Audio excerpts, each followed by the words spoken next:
So Fox, he likes to do his full jump thing and set up his aerials.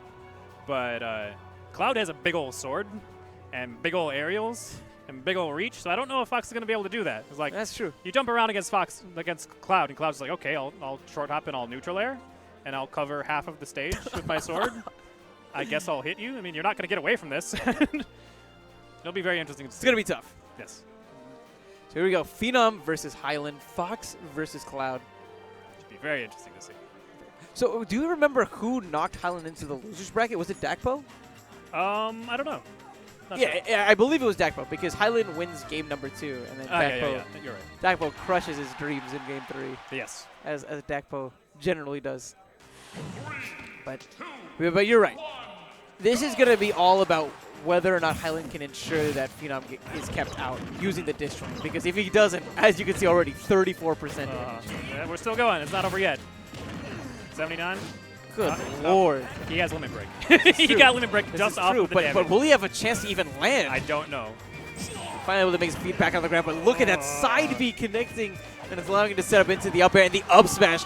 That was insane. That was almost a perfect stock. I don't know. It kind of, yeah, like, you can't ask for a better stock than that. I know, but was that Phenom or was that the soul of Larry Lerner? It just took over Phenom's body for a second because that was absolute chaos for HyLeN.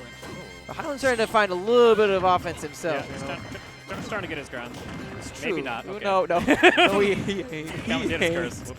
But that's the thing, at the beginning we talked about how Fox has to get in close and he has to use all these short hop aerial shenanigans. But the issue, and that might be tough, but the fact is that because he can continuously come at him, and because it makes it really tough for HyLeN to decide when to pull a trigger. Right there, that was perfect. Yep. Fox putting those jabs on that shield set him up perfectly to get blocked by that F smash. Committed a little bit too hard. Still in a really good spot though for Phenom. Now this is gonna be interesting. Okay. I didn't know that you.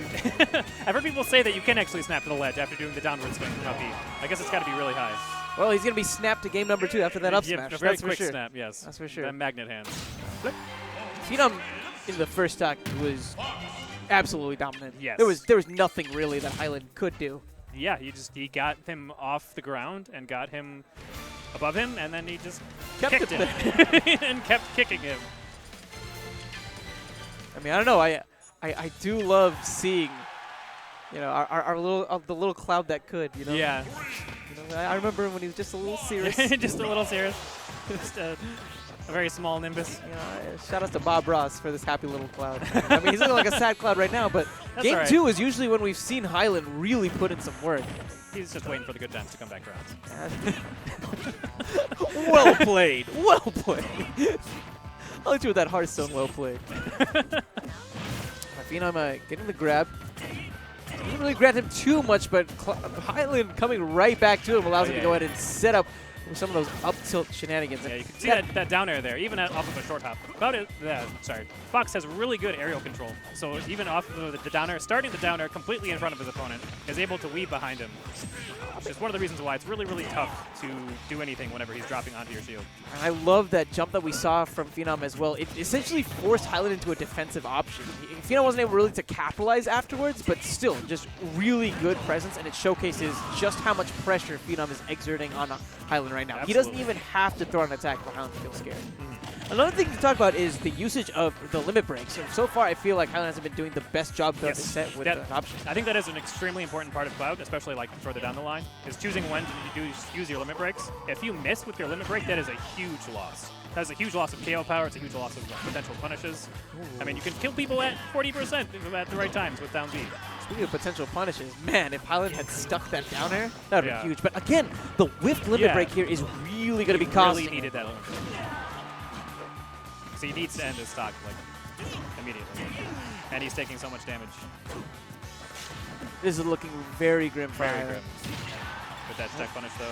And that's perfect too, because it gave him plenty of time to charge up that limit break. Oh. How much damage does he really need? Fox being such a light character could be susceptible to the up air finishing touch. Okay, decides to use it for the neutral B just to get some damage. Not a bad choice at all, especially with how safe it is. Oh. I thought for a second. I believe. For one small moment, it looked like he might have left. But it looks like Phenom's going to be taking that Cloud out.